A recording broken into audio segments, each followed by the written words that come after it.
Revolutionary talk for revolutionary times. Promoting peace, liberty, and prosperity around the clock. LibertyTalk.fm.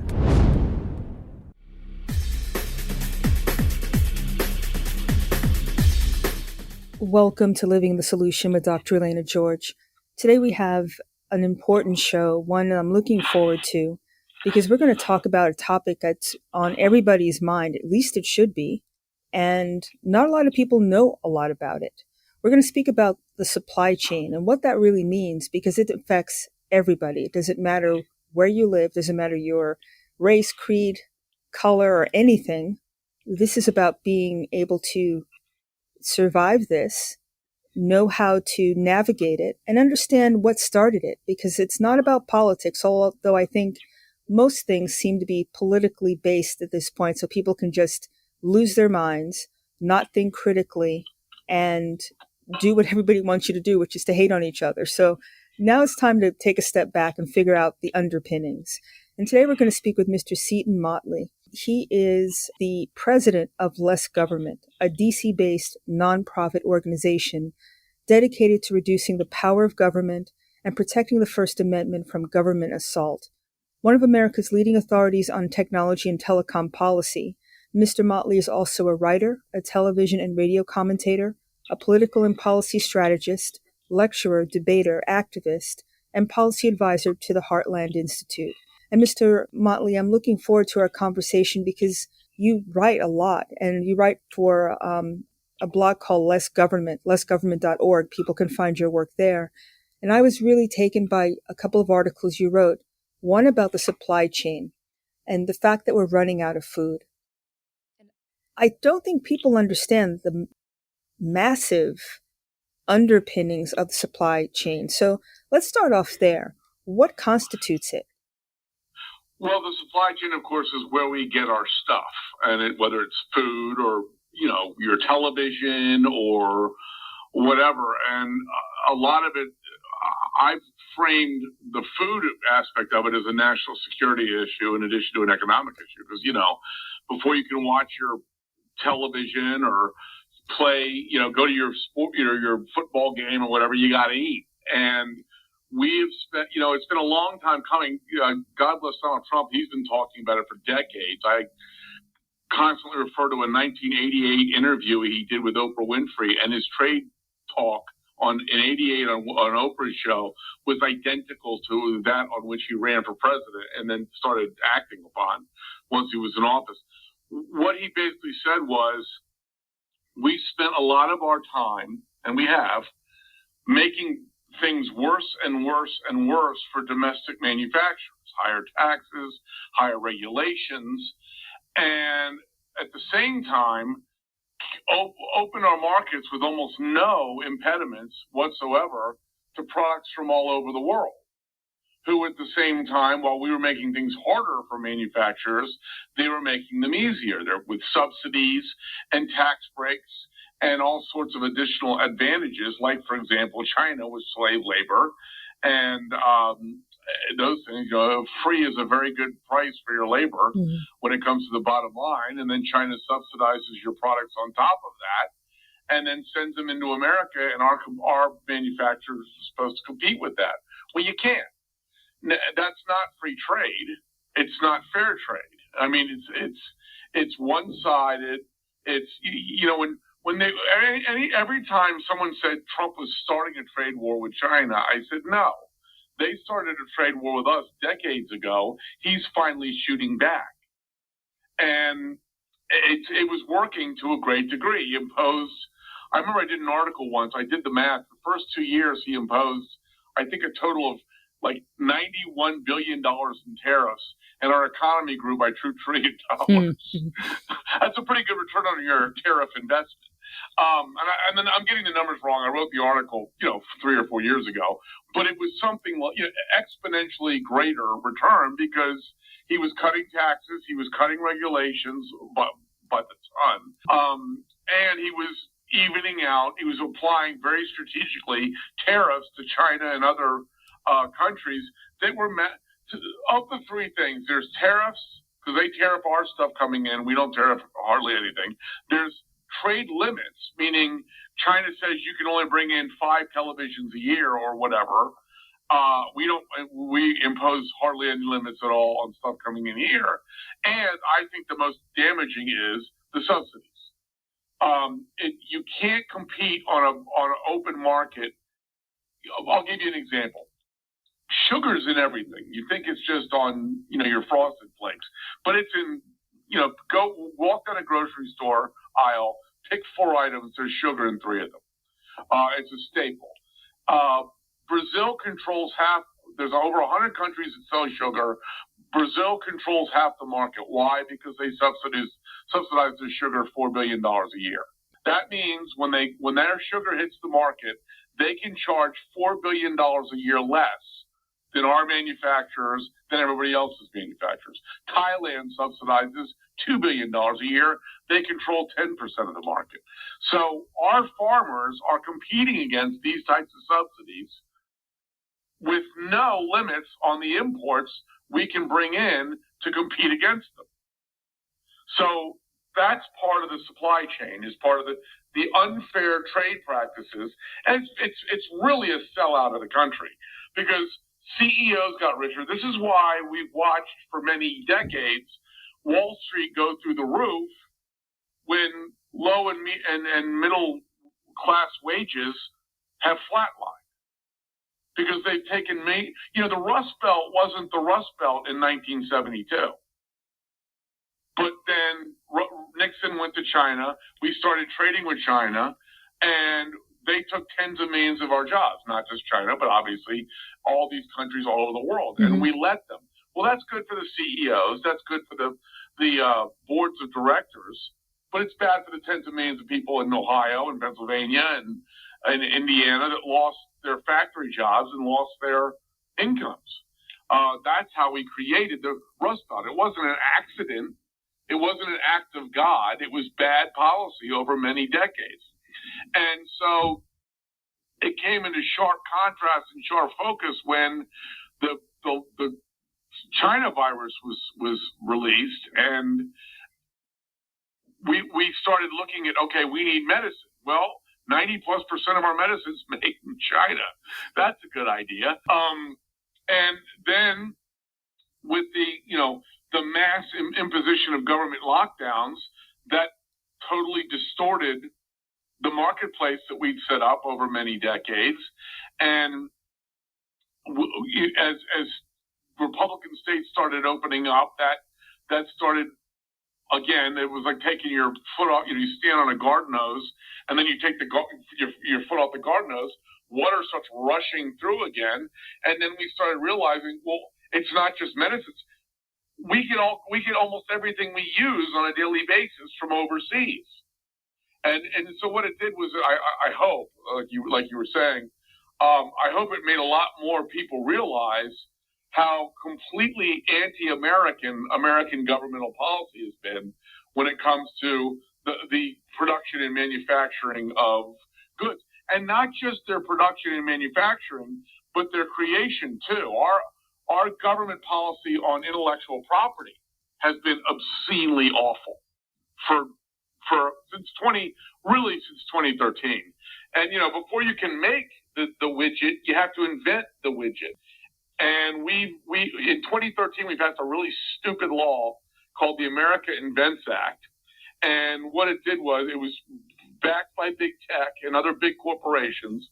And what it did was it made it a lot easier for them to steal patents rather than pay licensing fees for them. And so you got, and then China saw this and started inviting intellectual property creators there. Of course, they steal $600 billion a year in intellectual property, but now they're starting to realize, rather than steal it, we should invite their creators, subsidize them, give them good terms, but we get access to the things they create. And once again, we were imposing policy that made things less attractive for creation. They were making themselves more attractive for the people who create these things. And, then when we hit this pandemic logjam, we realized we can't make anything. We can't do anything. We've outsourced everything. And that's what we're realizing now is, and that's why you see millions of people quitting their jobs, because there's now going to be a seismic shift on who does what where. It's really, they've really screwed things up in a major way, and then revealed it to us with their government lockdowns in the last 2 years. Well, on that note, let's take our first break, because that's a lot to unpack, and I think it sets the table for what the problem is, and I'm hoping we can figure out a way that we can get out of this mess that we're in. So we'll return and take that up when we come back. You're living in the solution.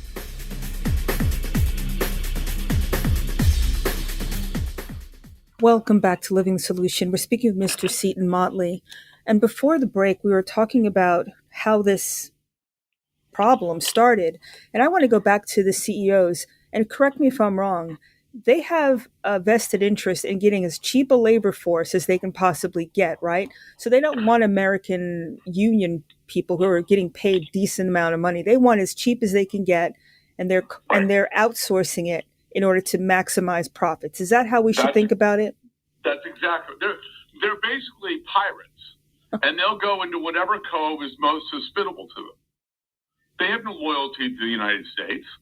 They have a loyalty to their shareholders and their boards of advisors. And Republicans for a long time have fallen for that trap. And, if it's good for the business, corporate world, it's good for America. Well, no, it's not.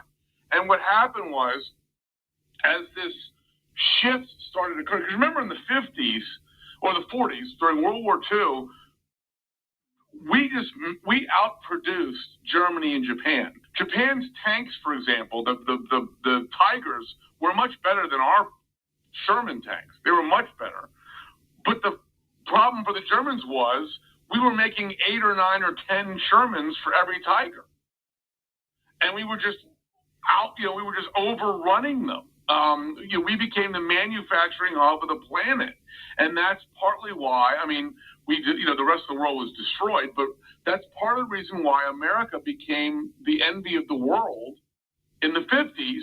And if you think about it, that continued all the way to, for 60 years, we were the monster. Well, it started unraveling in the 70s, but that 50s, the Eisenhower, Ozzie and Harriet, Leave It to Beaver world was created by our ability to have middle-class Americans get middle-class jobs making things in America.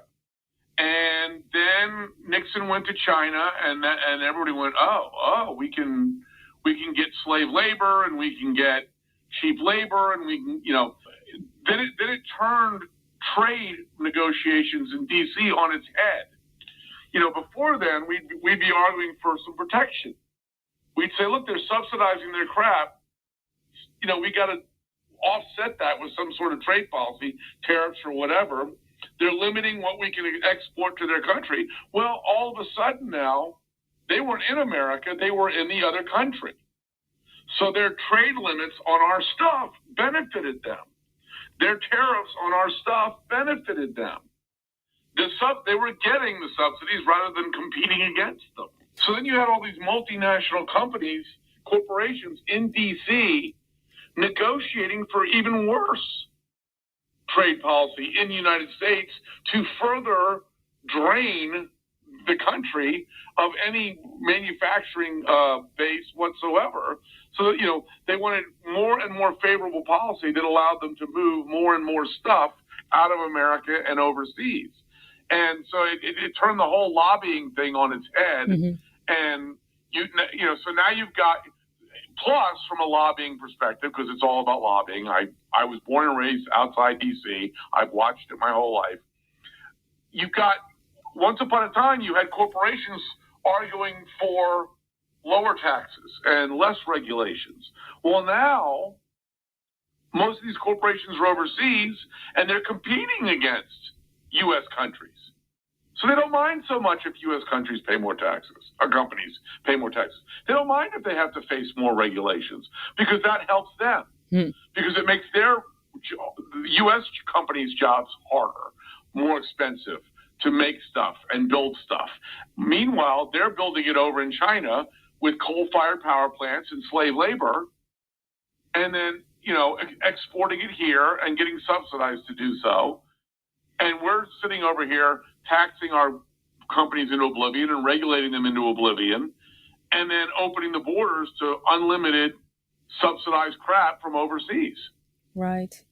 And so, lather, rinse, repeat for half a century, and all of a sudden we're making nothing. We do nothing.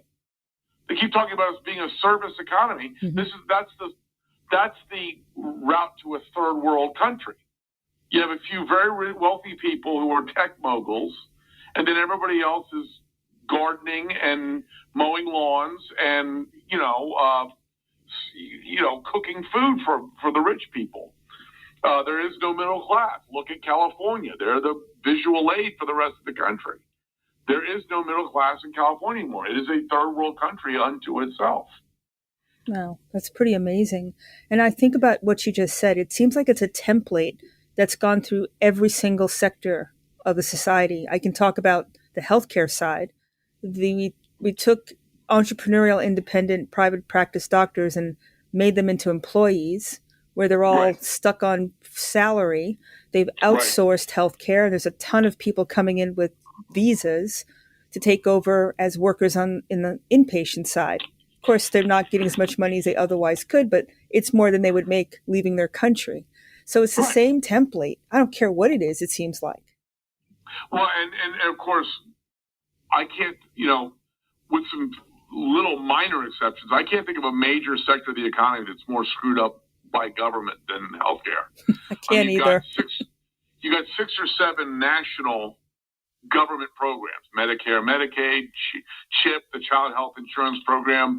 Obviously, the entire VA is single payer government health care. And then there's 3 or 4 ancillary small federal government programs. And I remember in Texas, I lived in Texas in the mid 90s, and you saw doctors' offices all over the place in Texas. We won't take any more Medicare patients because it doesn't pay enough. And this is back then. It doesn't pay enough, and it takes forever to get the money that they do pay. They sometimes pay below the cost of the materials for the procedures. Well, hold on. It's not sometimes. It's all the time. All the time. What happens is, this is where the morons like Bernie Sanders, Medicare for all. Well, they're price shifting. You want to know the main reason why private insurance is so expensive? It's because they're price shifting all the government programs that don't pay anything to the private sector. So you pay you pay $800 for a procedure that Medicare pays $100 for, because they're trying to average it out and make a living off and it costs $300 to do the procedure. So Medicare pays $100, we pay $800 to offset it. Then you throw in 20 to 50 million illegal aliens going to the emergency room every time they've got the sniffles and not paying for it, and then you blame the private sector with all that information in place. So I'd go even further. It's been a professional hit by the government on Medicare. I mean, on the healthcare sector. I had a health savings account. I've been self-employed for 11 years. I had a health savings account for 10. Obamacare finally caught up to and killed my health savings account. For people who don't know, a health savings account was a great idea, which Obamacare basically killed. What it was every year you put $2,650 as an individual, tax-free, into a health savings account, a specialty savings account. And you bought a high deductible policy, $7 or $8 grand, and then you paid for little stuff. If you went to the doctor for a routine physical, you just paid out of your money. And of course, the doctors were thrilled to see it because they were getting cash instead of having to do the insurance. And then at the end of the year, rather than paying the higher premiums 12 months a year, you were paying a lower premium for the high deductible policy, and you got to keep the money. You got to keep the difference. The insurance company didn't get it. You got it. And then next year, you got to put another $2,650 in. And if you were healthy, you didn't go to the doctor at all, you saved all the money. Well, Obamacare killed that. So I had to go into the regular insurance pool. So yeah, this has been a professional hit by the government on every sector, like you said, and they've been the most successful with the healthcare sector, the health insurance sector, healthcare sector. I would go further. I think if you look at this template, it's all the same. For example, doctors no longer have control of their own persons anymore. They can't prescribe for patients. They can't write notes for patients for exemption. They can't do anything. Can't prescribe based on their training. And because they're held hostage by regulation, by the big foot of the government, it's changed how people are able to be taken care of. It's not like, you're right, there are the haves and the have-nots. Those that have the means pay cash and they're out of the system. And the doctors who are able to stay free, have their own independent practice, are able to work outside the system. But it's gotten very difficult recently, I think, to even try to stay independent. You have to go underground and be very incognito. It's almost black market. Almost. Agreed. Yeah. I always say, people, the left always talks about the wealth gap, right? The gap between the rich and the poor. And I always point out to them, that gap is as big or as small as government is. The government is the wedge between the rich and everybody else, because only the rich can afford big government. Ooh, that's well said. Every time you increase the size of government, more people fall below the line and become have-nots or the poor or whatever category you want to into which you want to place them. There are marginal people all the time because government has created the margin. And every time government gets smaller, more people move above the line. Every time government gets bigger, more people fall below the line. And again, government is probably larger in the healthcare sector than any other sector, so more people fall below the line. I'm below the line, and now I'm getting older, and it's starting to be an issue. Thankfully, I've been very healthy for my life, and now all of a sudden I'm having to dip my toe into the healthcare sector, and it's awful. I keep telling these people, I can't wait till we get to the point where I pay you with chickens. Because it's just going to be much easier that way. I think that's a great place to take our second break and to think about this, because it's not like you're right. It's not like you get better. It's like it's like playing limbo. How low can you go? On that note, let's take our break. You're living in the solution.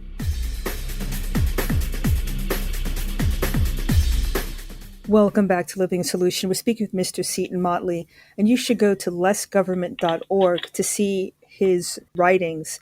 And there are times. If I may, sure. Doctor, there's a newsletter sign-up thing right on the page, right on the top of the homepage. And if you sign up, all you'll get is emails when we write something and nothing else. Unlike Google and Facebook and big tech, we don't lease your data.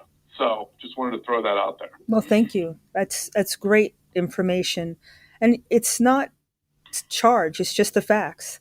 And the facts are, they're bad enough. You don't need to color anything or add any emotional injection, because people were like, oh my gosh, I didn't know. But I mean, now that we've seen how this supply chain has rolled out, and I think you're absolutely right, COVID was a perfect example. I couldn't get dressings, bandages, anything in my office, suction canisters, because supply chain was ridiculous. It went straight to the hospitals, and then everybody else had gloves, had to fend for themselves. COVID, if I had to give myself some injections now, I just got a prescription to give myself some injections. I couldn't get the damn needles because everything's going to the stupid COVID vaccine. Mm-hmm. But okay, you're an actual doctor. I've become an amateur virologist within the last 2 years. Isn't everything we've done on the COVID virus antithetical to everything we know about viruses? Yes. In a nutshell. We have to reach herd immunity. Does wearing masks help or hinder reaching herd immunity? They hinder. It hinders. Hiding under your bed, does that help or hinder achieving herd immunity? The reporter Cheryl Atkinson, former CBS reporter, She does her own thing now called Full Measure. I encourage you and all your listeners to go to, I don't get any money from her. I just saw it and it was incredibly enlightening. She did go to YouTube, you can find it. She did a segment on COVID and the Amish. And they talked to Amish people, and they said, "Yeah, we didn't lock down. We didn't wear masks." He goes, "When coronavirus started going around, we all got together. We went to church the very next Sunday, and we all used the same communion cup, and we all got it. They've been done with China virus since May of 2020.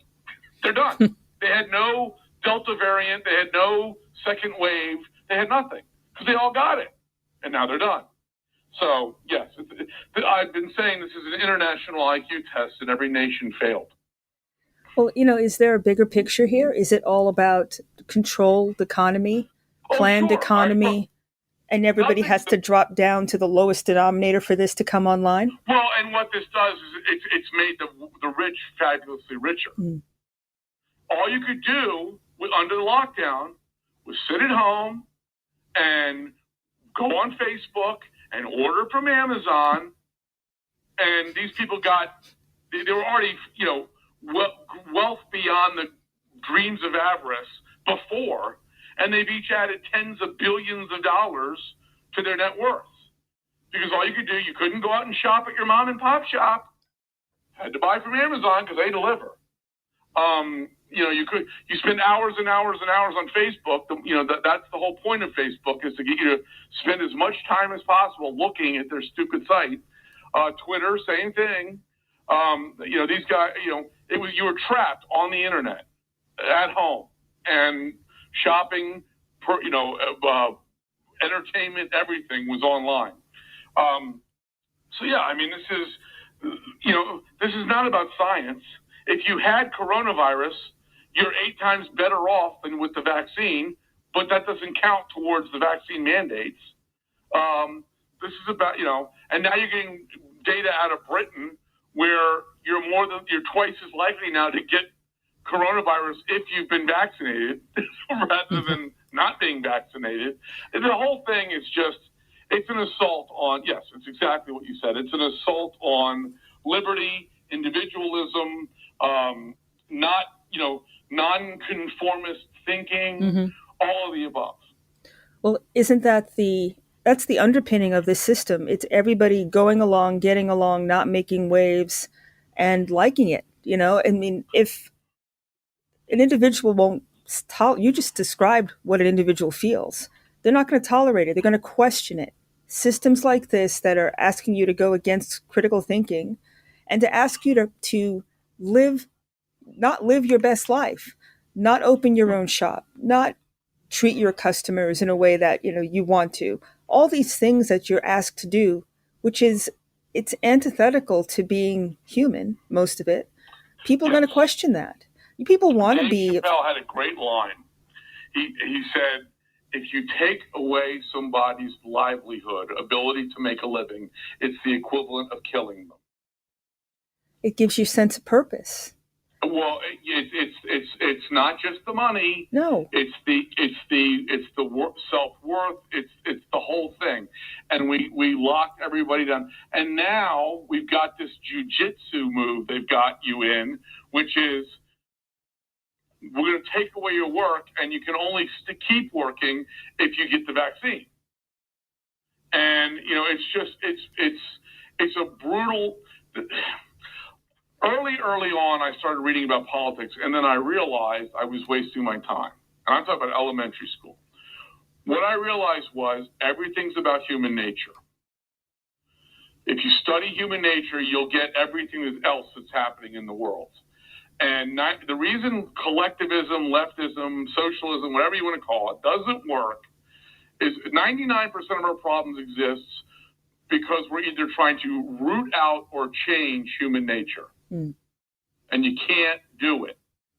And this whole pandemic, everything about it was antithetical to human nature. That's why the communists killed 100 million people in the 20th century. It's because they put them on the anvil to try to bang them into reshaping, and they won't reshape because they're humans. And humans are good at some things and bad at others, and you can't change it. You've got 10,000 years of genetics working against trying to change that. And that's why the founding fathers were so brilliant. They devised a system that accentuated the positives of humanity and minimized the negatives of humanity. And they realized anyone with a thimbleful of power will abuse it, so they limited the government. And they made the individual, the autonomous individual, the primary driver of the government and the country. And we've spent the last 200 years undoing what they created. If you recall, when Ben Franklin walked out of the Constitutional Convention, somebody asked him, what did you create? He goes, a republic, if you can keep it. We couldn't keep it. Well, I think you said a mouthful, actually. If people are allowed to find what their talent is and explore it, that makes a much better society. There seems to be a lot more, you feel good about yourself, you're less likely to want to harm your neighbor. It's just a different, it's not. And that's why Russia, one of the things that was wrong with the Soviet Union was they chose you at 8 and said, okay, you're going to be a doctor, you're going to be an engineer, you're going to be a railroad worker. I remember I was a musician for a lot of years. I tried to sell 50 million records, and I never did. And I knew a guy. I used to run bars to buy groceries while I was trying to sell records. This guy used to come into my bar. I hadn't seen him in a while. Ran into him. Walks up to me all excited, and he says, "Seton, I finally figured out what I'm going to do. I'm going to be an EMT, an emergency medical technician." And my immediate visceral reaction was, I can't think of 3 jobs I would rather do less. And this is why the system works. Here's a job I wouldn't want to do in a million years, and here's a guy who can't wait to wake up and do it the next day. Mm-hmm. To your point. And that's why, by the way, if I can go on this subject for just a second, that's why abortion screws things up. Because everybody that's born is born with certain skills that plug into the system. If they aborted him, there'd be one less EMT, and then things start going out of whack, and then you pull another plug, and the doctor at the emergency room gets aborted, and then you pull this plug, and the guy driving the ambulance to the hospital. Humanity has existed for a long time with almost no government, and we kept advancing and advancing and advancing. The only time government rose up, it was an impediment to us advancing. And that's not just this country in the last 230 years. I'm talking about all of human history. So if people learn this, and we're taught properly by the government schools, which of course they're not, I think the biggest single mistake we made was we had this amazing miracle of human history, which is a system that limits government, doesn't empower government greatly, and then we turn it over to the government to teach about it. Well, that was a mistake. So it's humans, and you can call it God. I'm a religious person. I think it's God, but the human species always seems to fill its own holes and make up its own shortcomings and advance itself. And only when other people impose their will upon them do things start getting screwed up. Well, we're going to take a break in a minute, but I want to start off with this question. Is it mutually exclusive? And what is that mindset? If the government loves me, the government wants to take care of me, is that based on what the government schools have taught people and to kind of indoctrinate them into thinking that it's all good, the bigger the better, and I'm going to get something for nothing? I mean, I'm going to leave that out there because we're going to take our last break and have you answer that, because I think that's what we're living right now. So let's come back. We're living in the solution. Welcome back to Living the Solution. We're speaking with Mr. Seton Motley again. His website is lessgovernment.org, and you can sign up for his newsletter, as he said. Now, you also write books as well, right? No, I was offered a book deal in 2012, and he said, "What would you write about?" And I said, "Remember, this is 2012." I said, "The next big power grab is going to be our digital data." And he said, "Well, that's interesting. Okay." And when you turn in a book proposal, what it is, you write a sample chapter, a table of contents, and a summary. Okay. Mm-hmm. So I submitted that to this guy who's a big time book agent. I mean, he's big time.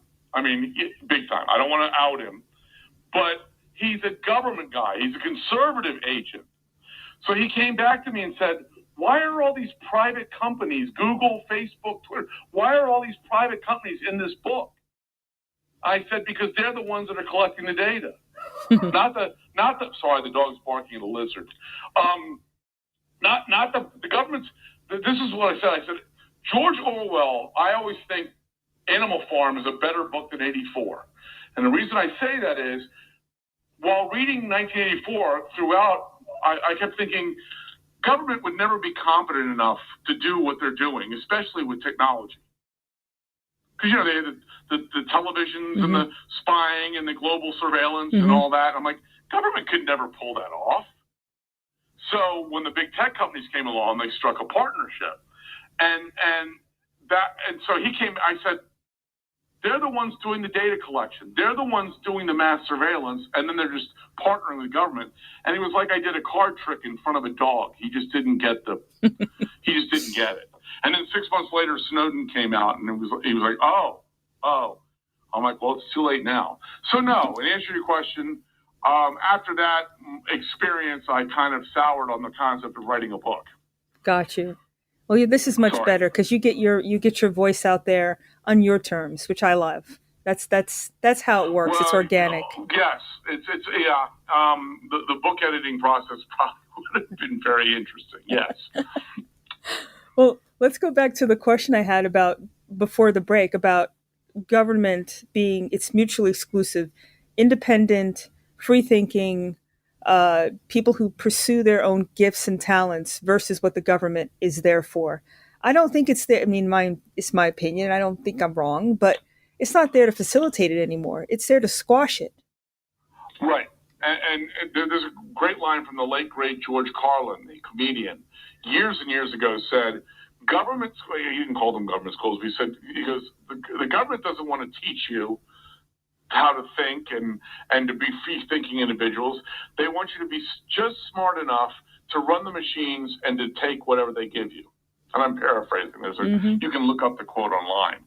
But that's what they're doing. That's, first of all, you look at the government school systems, it's still on the agrarian calendar, right? Mm-hmm. The entire system is completely and utterly antiquated. It hasn't been changed since the 1700s. And the teachers' unions won't let them change anything. And, you know why they get the summers off? So the kids can pick crops. That's the schedule we're still on. So the kids can help their parents pick crops in their farms. And now, of course, they've exerted complete control. That really started up in the 70s as well. I just told somebody this, and they were completely shocked by it. The 68 Chicago riots, right, at the Democrat convention, was back when the Democrat Party wouldn't let the left into the convention, so they rioted. Well, then the left saw this and said, okay, we're going to take over the system. We're going to take over the system. We're going to take over Big Brother. We're going to take over the Democrat Party. 50 years later, here we are. And they in the early 70s, they started taking over, the education system, and then Jimmy Carter created the Department of Education in 79, and flash forward to Loudoun County. My best friends in college were Italian twins. They both work in Loudoun County schools, and I used to go talk to their AP classes. One of them teaches AP classes, and he'd let me come and speak, and I'd say government schools should be abolished, and he let me say that, and then this whole thing broke with the critical race theory with Loudoun County as ground zero, and I said, this is what I've been talking about. This is the crap. It's not education, it's indoctrination. And I mean, it starts with their history classes. They start with the Civil War. Now, I think the South should have been allowed to leave. They're free people. If they want to leave, they should be able to leave. And Abe Lincoln shot at them to make them stay. Well, that's where they pick up the American narrative, which is the strong, powerful central government took on the states' rights, individualist people, and won. So that's the system we have now, is a strong, powerful central government. And you can say it's about slavery, but I don't think it was about slavery, because if it were about slavery, the 5 states in the North that still had slaves would have been told to get rid of their slaves, and none of them were. So even after the Emancipation Proclamation, they were allowed to keep their slaves, Maryland being one of them. That's the whole concept of the government school system, is to teach people the wrong history about America. That's the whole 1619 project. It's the whole thing. That the government is all powerful, or almost entirely powerful, and we're subservient to the government, and whatever they say goes, and no critical thinking is allowed, let alone fostered and encouraged. And that's what you see now, where Dr. Fauci is wrong more than, Wimpy in the Popeye cartoons. And you can't question him. You're pulled off social media if you question him. You're banned by the traditional media if you question him. He's consistently wrong. But I think the one single greatest poison the government schools injected into the American system was they got most Americans to outsource their thinking. They were taught not to think for themselves. There will be government experts that will tell you what to think, and then you'll be fine. And that's what we're seeing. And meanwhile, the most incompetent rubes and boobs in the country are in Congress and in government. Dr. Fauci being a preeminent example. Well, that's a whole other show. But over an overview of it, it seems to me you need to follow the money with all of this. Whether these people, they don't know anything, and they also, listen to the science part of this argument. And there's no thought going on, but there seems to be a lot of palms getting greased, whether that's from the university setting. I mean, I had a show a while back that talked about how the NIH is the root source of money for medical education, all research. Speaking of Eisenhower, everybody knows about the military industrial complex speech, right? There's more to it than that. I wrote about this a couple years ago. The rest of the speech is him warning that government money in science will pollute science. It will pollute the university system that does the research for government science. And he called this in 1961 on his way out the White House door. Because he watched the Manhattan Project and how polluted that was, which was, for people who don't know, that was the race to create the nuclear bomb. And the government partnered with scientists and it was called the Manhattan Project. And we created the nuclear bomb first and dropped 2 on Japan with one eye over our shoulder at Russia saying, see what we can do now. But he watched the pollution of the scientific method and the scientific process by government money. And he said in the speech, they'll start doing science based upon what will get them money, not what on advances science and scientific knowledge and the human condition. And God, we see that all the time now. Yeah. When was the last time a climate skeptic got government money to research his climate skepticism? Never. The answer is never. Never. Is the answer to the question. Well, I actually want to ask you this. I know we only have like 3 minutes left, but I want to get into this one question. If the government is the root source of running the narrative, then what does China do? Because Chinese money is threaded through the educational system and the colleges. They're paying people in government. They're basically doing propaganda, but using American mouthpieces, whether they're athletes or actors or even Congress folks, to do their bidding. And speaking of the education system, have you heard of the Confucius Project? I have. That's them funding departments in colleges and universities all over the country. So, yeah, they're bribing everybody. I mean, Hunter Biden, our modern-day Leonardo da Vinci, who can run train companies and run oil and gas companies without ever having been to the country where the oil and gas company is, artist, is also a master investment broker because he went with his dad on Air Force Two when Biden was vice president to China, and a month later, a Chinese government bank gave him $1.4 billion to invest for them because he's an investment expert. And, I guess the crack gives him special insight into the investment world. Everybody's bribed by China. It's unbelievable. And it's been going on. If you think back in history, it actually tripped me up a little bit. You remember Wen Ho Lee and Johnny Chung with the Clintons in the 90s? Yeah. When he got a bunch of money for his 96 reelection campaign, and you think, that was some weird one-off. No, that's been part of the Chinese plan going back. That was 25 years ago, and they were bribing Democrat officials and government officials and government scientists. They got access to the Los Alamos lab in Arizona or New Mexico. Los Alamos is New Mexico. I get those two states mixed up. But anyway, that was China bribing American officials to get what they want out of our country. And my joke is, Vladimir Lenin said, the capitalists will sell us the rope with which we will hang them. And I said, yeah, unfortunately, we just gave it to them. We didn't even sell it. We didn't charge them for it. We just gave it to them.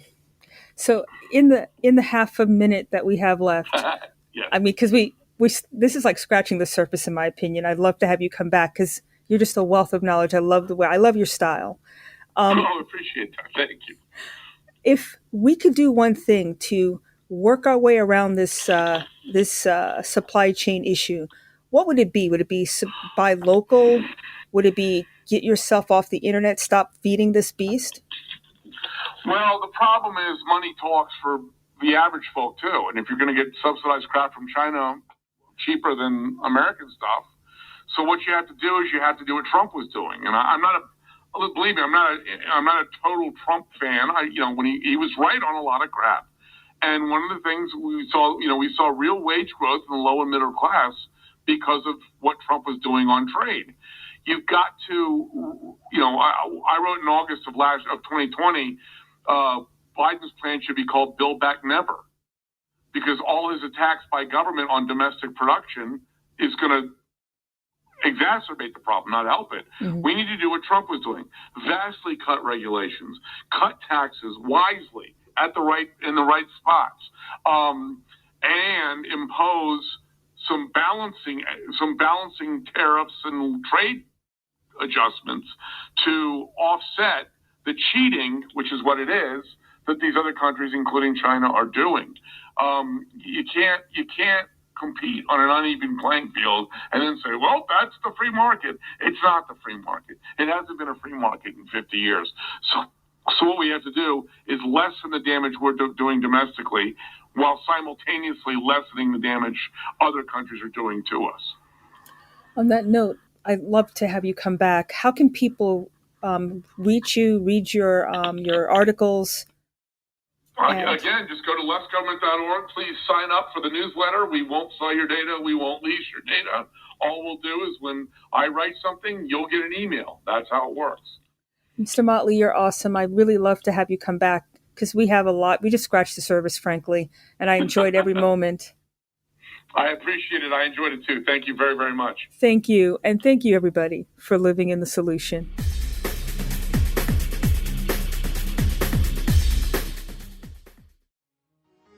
Revolutionary Talk for Revolutionary Times. Liberty Talk FM.